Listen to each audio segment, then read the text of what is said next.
So what's going on this week here? We got our test tomorrow, right? And Friday, actually, I'm going to be out of town, so I'll cancel class for Friday. And the following Monday, it's Memorial Day, so there's no school. So that means we're back on Tuesday. So I think the assignment won't be due till Wednesday, okay? We'll just do that. So what the assignment will be those two moment of inertia problems, and then the torsion handout. You can just turn that in on Wednesday if you want, okay? So that's what's up with that. So you got any? So anyway, so that torsion handout will apply to the test. The two other homework problems will not, because we're not going to do the moment of inertia on the test. So those aren't part of the test. The torsion handout, though, of course, does. So keep that in mind.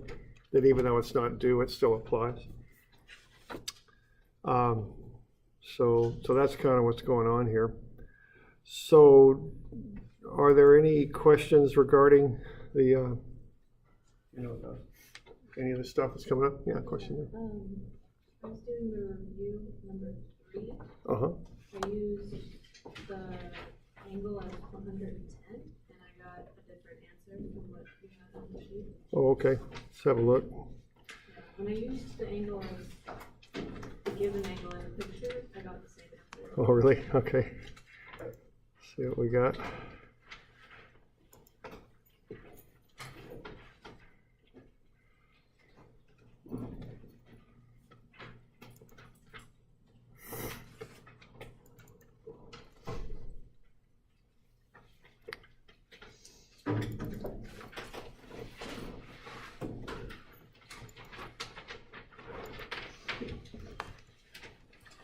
So we just got a question on this.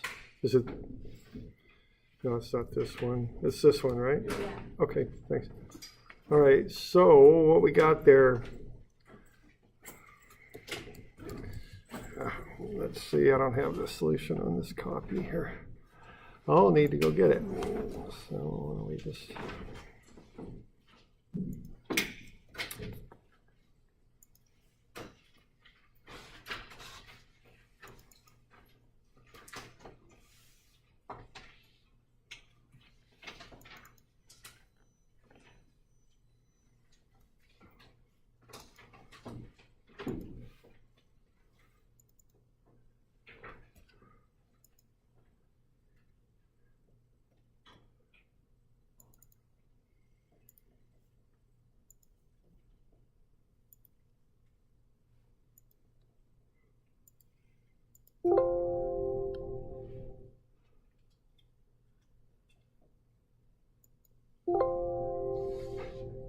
Okay.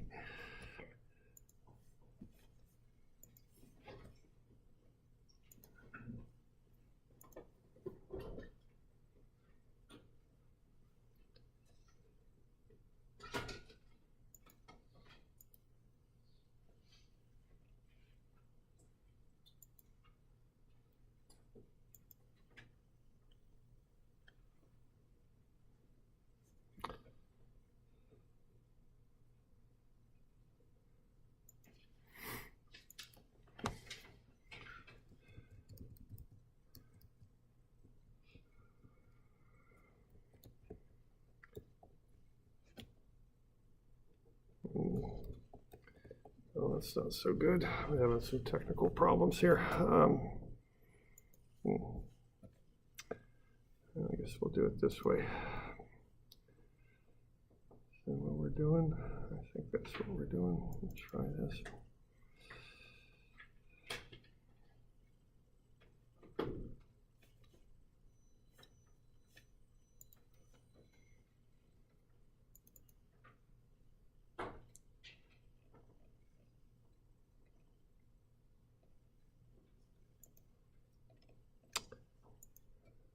There we go. I think that's it. Let's do that. All right, so you get the hoop stress, and the hoop stress is sigma y, and that's one thing. So you want the hoop stress is sigma y, and the axial stress is sigma x. So that's important, you know. And then, you know, when I ran that, I got 90,000, which is sigma x plus sigma y, 180,000 over 2. And then plus 90,000 minus 180,000 over 2 times cosine of 220. Yeah, they were switched. Yeah, and you know, that was kind of a double negative, so to speak, on that. And that's why that came out.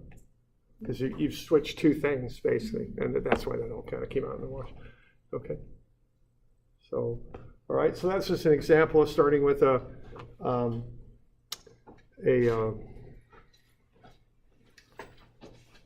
pressure vessel problem and working your way into the biaxial stuff. All right, so we got any other questions on anything? I mean, I'm happy to take any questions you've got.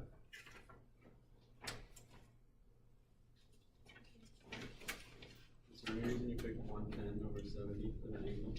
Yeah, that's come up a couple of times now. Yeah, so to get that angle, there's two things you can use for the angle. You can use, what you want to do is come from the vertical plane to the to that plane there. So that would be 90 plus 20 is 110. Now you can use 70, but if you do it, you got to realize you're going clockwise. So it would be theta is either one of two things. It's 110 or it's minus 70. That negative is important because it's clockwise. Okay. And see, the deal on that is if you look at it, you know, just from the point of view of the numbers there, if you double 110, you get 220. If you double 170, you get negative 140. And that are the same angle. See, they're just two ways of describing the same angle. So, you know, but I guess the important part as far as just doing this stuff is if you come off the vertical plane, which you should for doing stresses, you should, if you come off clockwise, it's negative. Okay, that's just the convention on it. Okay. If you know, counterclockwise positive, clockwise negative is the deal with that. All right. So just remember that.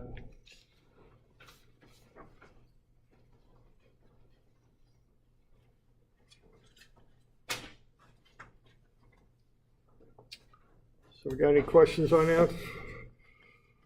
Or any other stuff on the review?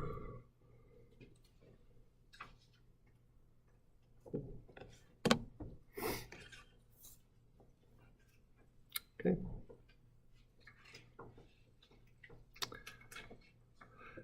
How about, is everybody okay with that torsion handout? We got any questions on that bit?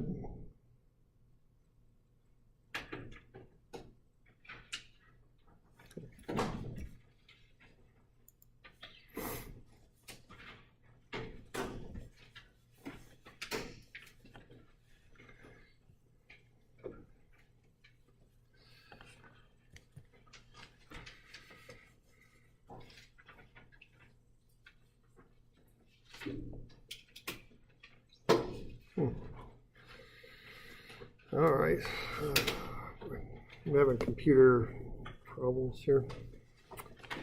Just for a change, I'm having computer problems, so I don't really want to keep those. If I can find my dang mouse, there it is. Discard. There we go. Did we get anything back here, or what are we going to do now? Oh, that's right. That's that stuff.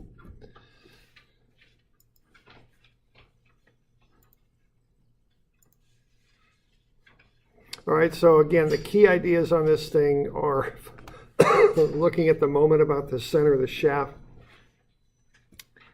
Okay, and that got a little tricky, but that, you know, the basic concept is that torsion is the moment about the center of a shaft. Okay. And then that idea about the angles. You know, what you're looking at is the difference between the angle in the back, which is 0.55, and the required angle in the front, which is 0.5236. And the difference in those two things is the twist angle. That's how much the shaft itself can twist. Okay.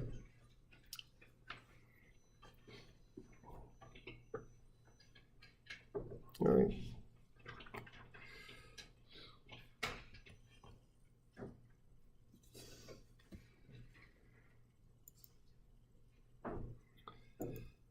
right, so that's a bit on that stuff. So that'll be tomorrow in class here, and then for online students, that'll be from 6 to 7. Okay.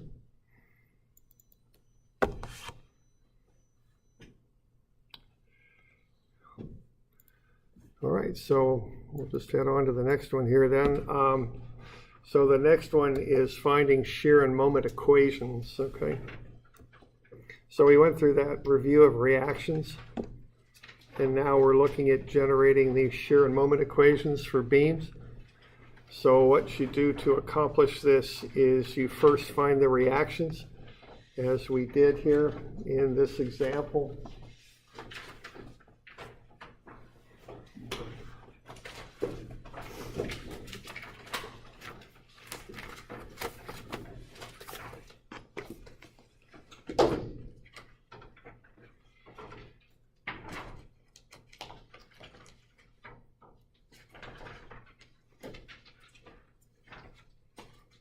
We're at 770 is where we're at.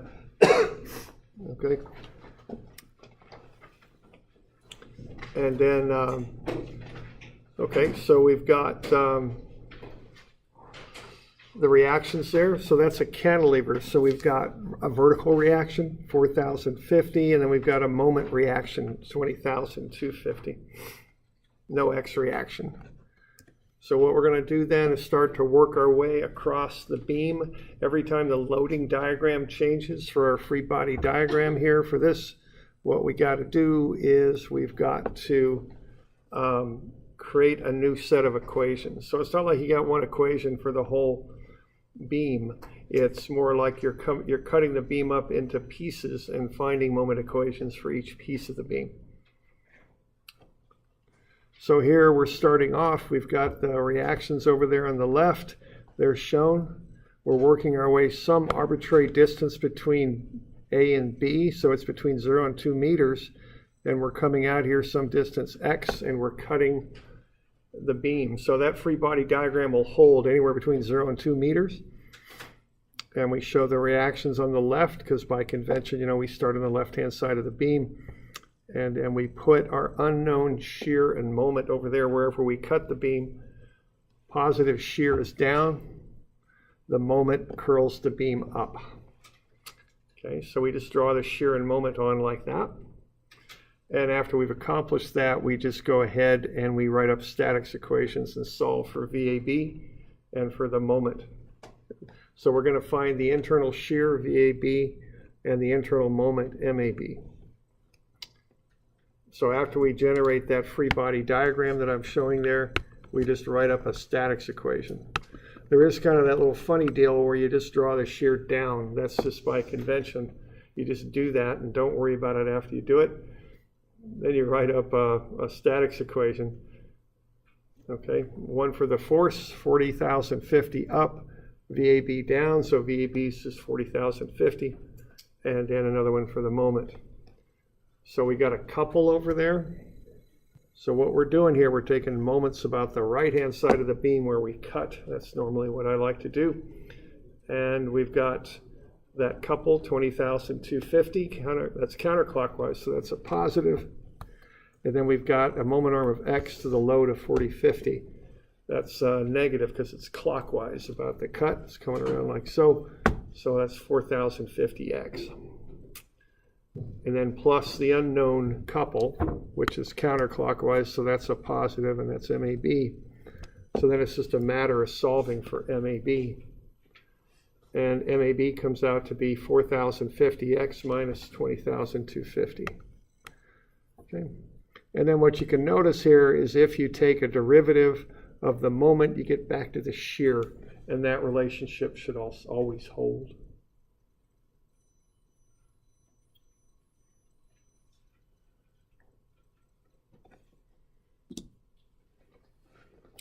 So we got any questions on that bit?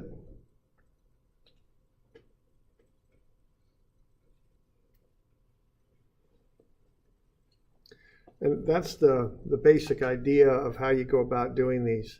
And the goal here is to find equations that describe the shear and the moment in the beam. That's what you're trying to accomplish. Okay.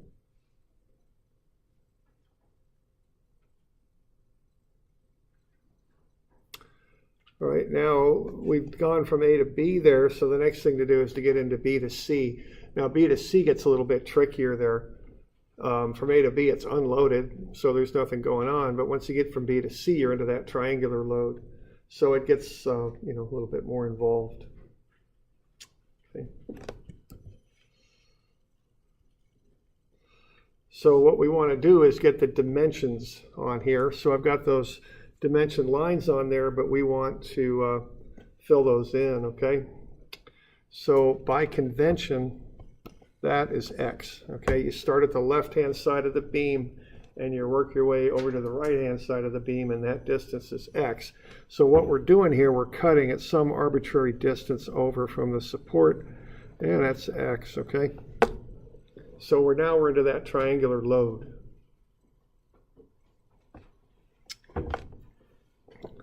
All right. Now, what else do we got here? We've got 2 meters right there. So this is not a variable in here. That is a number. It's 2 meters over. That's how far it is from A, where we're starting on the left, to where that load starts, 2 meters. So if the distance from A to wherever we cut is X, and it's 2 meters from A to where that load starts, which is actually, that's at B, see, that's where that's at. What that does, that leaves X minus 2 for that little piece in there, okay?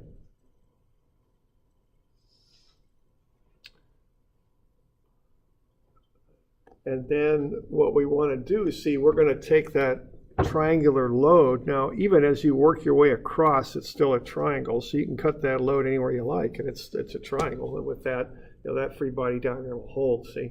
So it's still a triangle. Now, what we're going to want to do here is take a moment eventually about this cut. So we're going to want to know the distance to that load. Okay, so what that distance is going to be is 1/3 of X minus 2. So it's X minus 2 over 3, and it's kind of tough with my pen to get that in there, but that's what that is, okay? It's 1/3 of that base. So I'm just starting with that X, working my way up to 2, and just kind of, just working through this stuff. So I know that's always X. Off the free body diagram of the whole beam, that's 2. So that means that's X minus 2, and that means that's X minus 2 over 3, okay? Good with that? Okay. All right. Now what we want to do next here is find the slope. So what's going on here is you're going from 0 up to 1800 right there. So that's the rise. And that happens over a run of 4.5. Okay. So 4.5 into 1800. Want to be something like 400 or something, I think. I think that's what it is. 400. Okay. So the slope of that line is 400. So if I want to know the height of it, what I'm going to do is I'm going to take the slope, 400, times the base, X minus 2. So that's 400X minus 800 is what that is. Okay.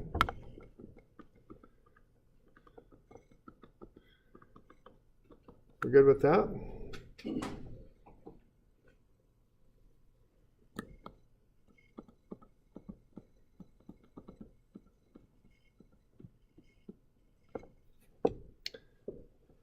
Okay, now the height is 400x minus 800. The base is x minus 2, and it's a triangle, so it's 1/2. So 1/2 height times base is what we're doing there. We're a little pressed for space in there. I wanted to fit that all on one page, but that's what's going on, okay? So, this stuff gets a little bit, you get into these polynomials is typically what happens. But don't worry about it, just kind of think it through here, and I'm kind of, here's step 1, here's step 2, whoops, that's step 2, here's step 3, here's step 4, here's 1, 2, 3. I mean, I'm just kind of working through that, and nice and slow, Step by step is how you want to do this stuff.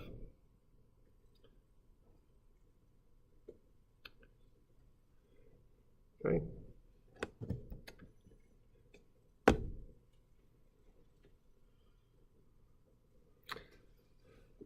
And then I just reduced that polynomial. So 1/2 times 400x minus 800 times x minus 2. I took the 1/2 through the 400x minus 800. So that became 200x minus 400. So that's what I'm doing.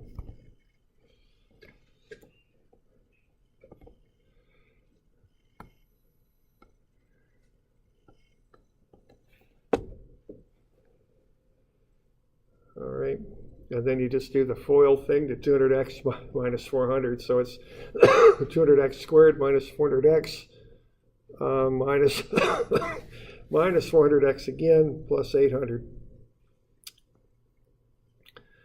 And so you just combine terms. It's 200x squared minus 800x plus 800. That's the area of that triangle as you're working your way across.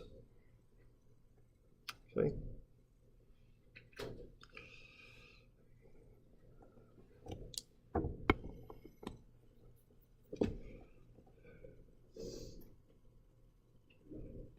All right, and then you just do the equilibrium stuff, okay?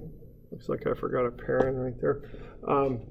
So what we got, oh, I didn't put the reactions over there on the left, which I'd want to do. So why don't we get those in there?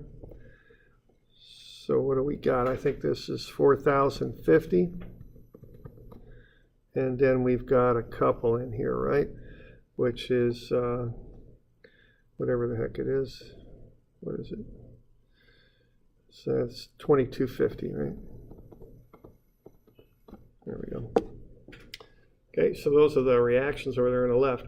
Okay, and then sum of Fy is going to be the 4050 up, and then minus the area of the triangle down, then minus the shear, which we're trying to solve for with sum of Fy. And this always works out nice because you could take the VBC to the other side of the equation, and when you do it, it becomes positive, see? And then you just kind of tally what's left. So you get negative 200x squared minus 800x plus 800. Oh, we got a negative running through there. So that's a negative 800 when you work that through. So that'll be 4050 minus 800. So that's the 3250. Okay.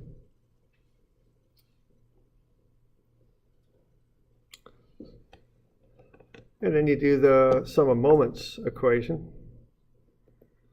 Okay, and that'll be 0, and that's 450 times x plus 2250 counterclockwise, so plus, then plus the area of the triangle, just write it in there, times that offset distance to the centroid. That's what we're doing there. We're going 1/3 of the base back from the right angle. So that's x minus 2 over 3. And then plus MBC. So that's the setup on that. And then what we do is we bring the MBC to the other side of the equation. It's a negative, and to start collecting terms. So, I took the 1/3 out in front. That made it easier to FOIL the stuff left there, the x minus 2 and the 200x squared minus 800x plus 800. Okay. Then I did the FOIL stuff and got to this. And then I multiplied through by 1/3. That's how I kind of organized that. And then I multiplied through, when I got everything collected, I multiplied through by -1 to get MBC, which is what I want. And then, of course, you can check that. You can take a derivative of this, and it'll get you back up there. Okay, so that's how that goes. Okay. So when I get to this more complicated math, and when I'm working at work and I'm on more complicated projects, slow down and you'll save yourself time because you don't make those errors. And if you do it right the first time through, it's so much cleaner. If you start making little errors and haven't started to clean them up, you get errors that, you start fixing error number 1. Sometimes you make error number 2 pretty easy, fixing error number 1, and, and just learn this. I mean, quite seriously, just from my working experience. take your time, lay it out step by step. So often I see students cutting corners and doing this and throwing this over here and throwing that over there. That's not how you make the 60 grand a year. They don't pay you to do that kind of stuff, okay? They pay you to do the work nice and clean so somebody else can follow it, and so you minimize the errors. And so if you make the errors, you can find them and fix them. That's what, that's how you make your living. That's one of the things, that's one of the reasons they're going to pay you the money they pay you. Okay, so getting those habits, and I know you're in a rush and all that, and you're trying to get the stuff out the door because you got 4 classes. But you know what happens when you start working?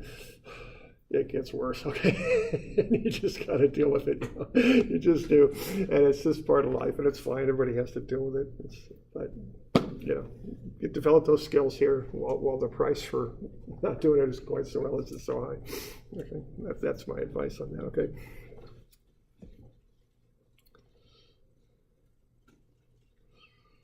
All right, so there we go. Okay.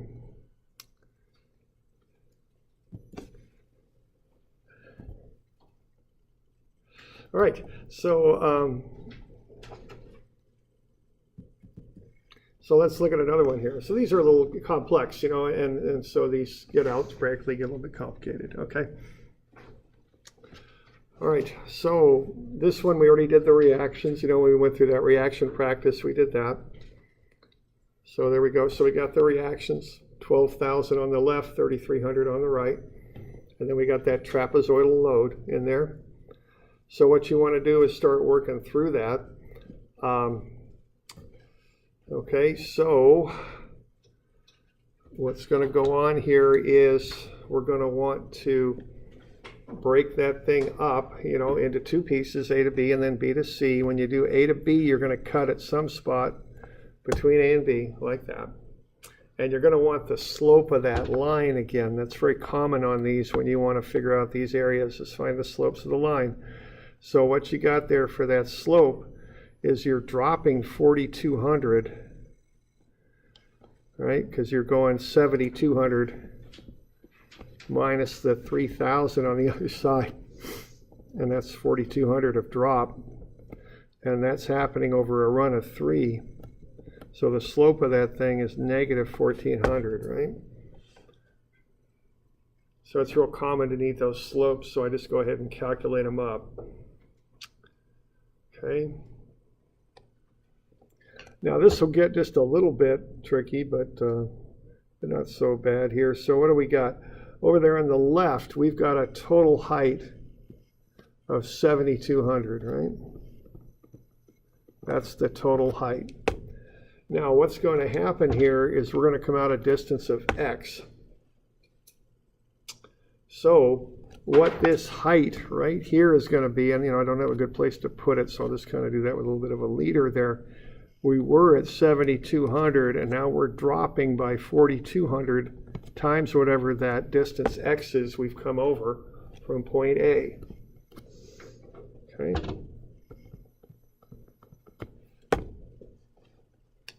So that's 7,200 minus 4,200x. Okay. So that is the height right here. That's 7,200 minus 4,200x. So that's the dimension on the left that I've kind of got bracketed, the rectangular dimension. Now above that is just 4,200x, see?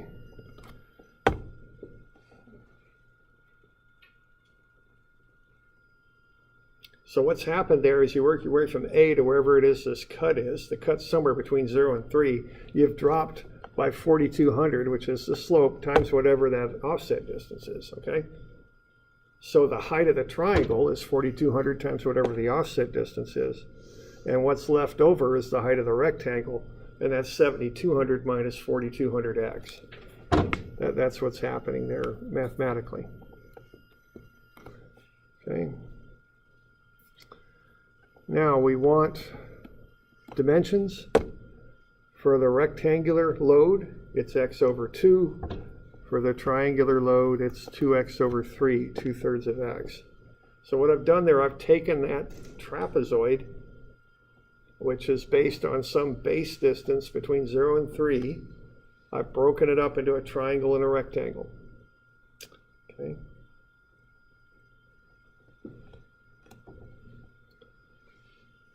And then I'm finding the area, then I'm going to find the dimensions and heights of these things. They both got bases of x, and they, okay. And then so that means the distance from the right-hand side where I'm making the cut to the centroids of them, to the rectangles x over 2, to the triangle, it's 2x over 3, because you measure the x over 3 to the centroid of that triangle from the right angle. So that's x over 3, but I want this dimension from where I made the cut. So that'll be 2x over 3. Okay.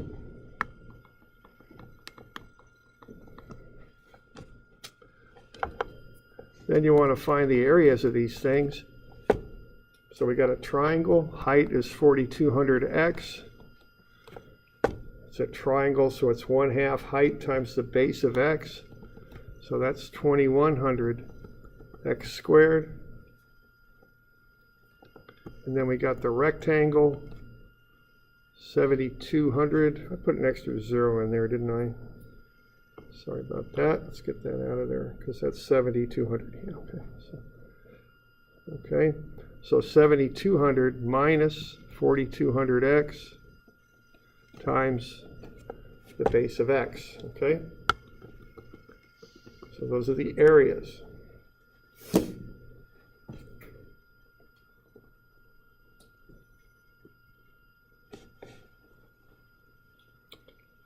Okay.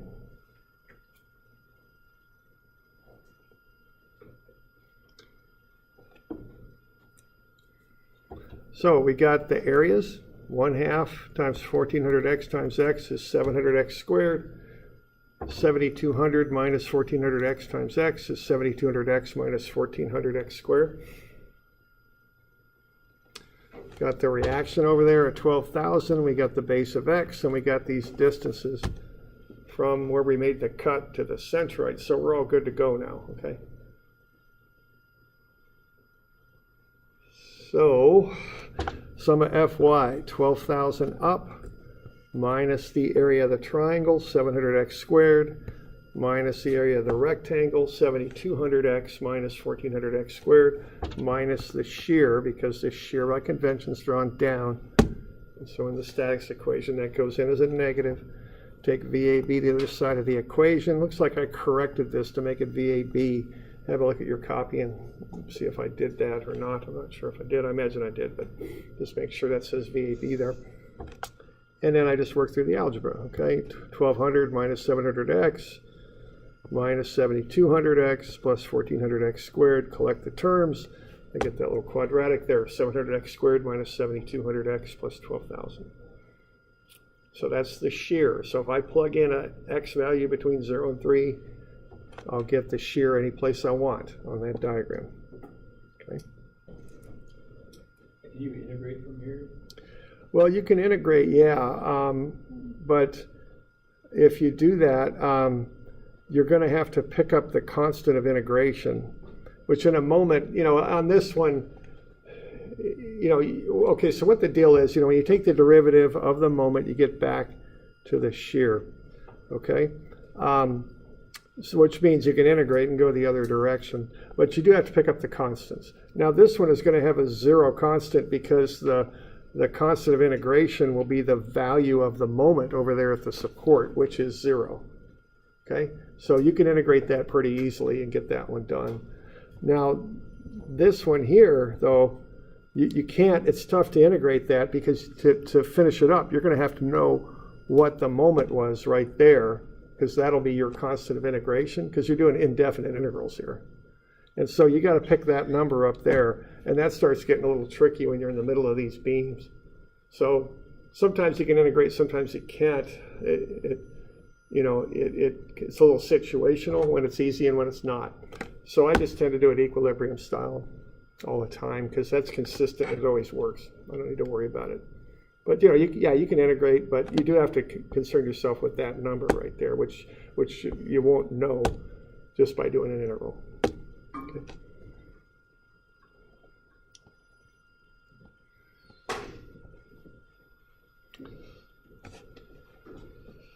Okay.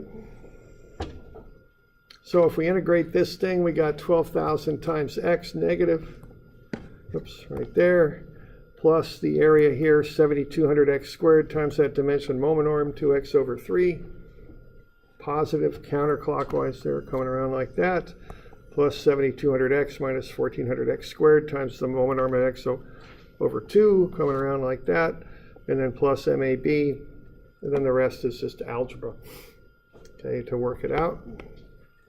And again, if you want to check, just do a derivative back. And that works out. Okay.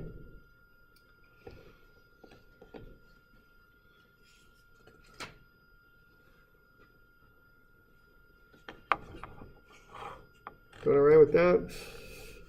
Pretty exciting stuff. Yeah. Okay. So just, you know, and keep in mind what we're doing here. We're finding, we can now, once we got these equations, we can find the shear and moment any place we want now. So this works really well, especially when they're doing code, you know, writing up a program that does structural stuff. This is how they would do it. This is how they generate the moment diagrams and stuff if you're in some sort of structural software. Okay. Last one here, we're in the interval from B to C. Okay, so there's the free body diagram. Once again here, we are going to call that X. What else are we going to do? We've got, now we're in the region now where we've gone beyond that load, so we don't have all the variables in there. We're starting to get numbers. So that base of that trapezoidal load has a base of 3. So half of that is 1.5. That's 3 over 2 is what that is. That's how we're getting to the load there, which would be at the centroid of the rectangle. This will be a meter up here. So 3 over 3 is 1, and 3 over 2 is 1.5. That's where those numbers are coming from. We're just going to the centroids of those loads. Looks like I forgot a little bit of a dimension right there, and that looks an awful lot like x minus 1.5. And this one here looks like x minus 1.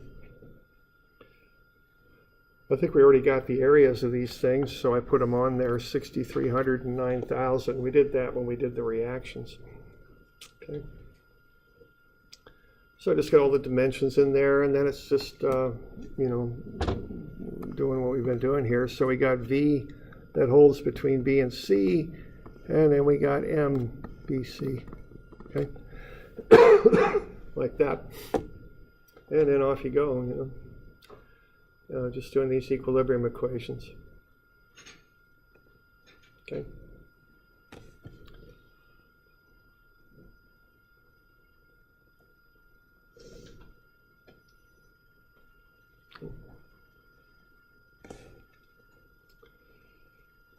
So sum of Fy, that'll just be a number because you're beyond any of the loads now. So 12,000 up, 6,300 down, 9,000 down, minus VBC. So VBC is negative 3,300.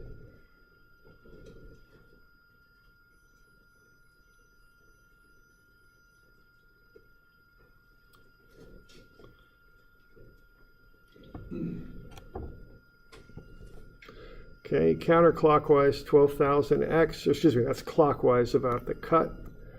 So that's negative. The 6,300 is positive. It's got a 6,300 times the moment arm of x minus 1. And the 9,000 is positive 2 counterclockwise. Moment arm on that is x minus 1.5. And then as it's drawn there, counterclockwise plus MBC. Take the MBC to the side of the equation, collect terms on what's left. Collect terms, multiply through by negative 1, and you get the expression for MBC. Okay.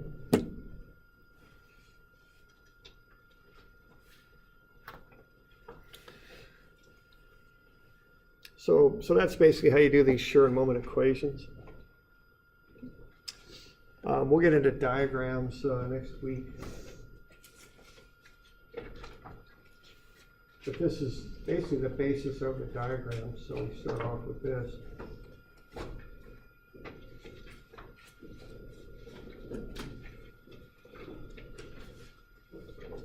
how about 332 and 333? And you know what it looks like on, so these will be due Wednesday also, I guess. Okay, now 333, it kind of looks like maybe I got some typos in there. And I don't know if I did fix these ones or not. So what RA ought to be is 10,800 pounds, is that right? That looks about right in it. 9, oh, maybe not. I better check that real quick. We got a minute or two, so check it. I'm on page 24 is where I'm at.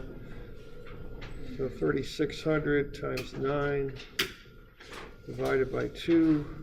Yeah, that looks like 10,800 for RA. I think I might have 108,000 or something in there. And I've got it labeled newtons too. I got a few little problems here. RB ought to be 5,400. These are pounds. And then VAB is kind of a long equation, which I don't want to write out, but the units on that ought to be pounds. Same thing with MAB. I just got bum units in there, bunch of stuff, and that should be pound feet, okay? There you go. So and I don't know if that's fixed on page 24 or not. Yeah, it's corrected. Oh, it's corrected now? Oh, okay. Good deal. Okay. So those will be due Wednesday of next week, along with those other 3 that I mentioned. So that'll be the 30th. Got our test here tomorrow. Okay.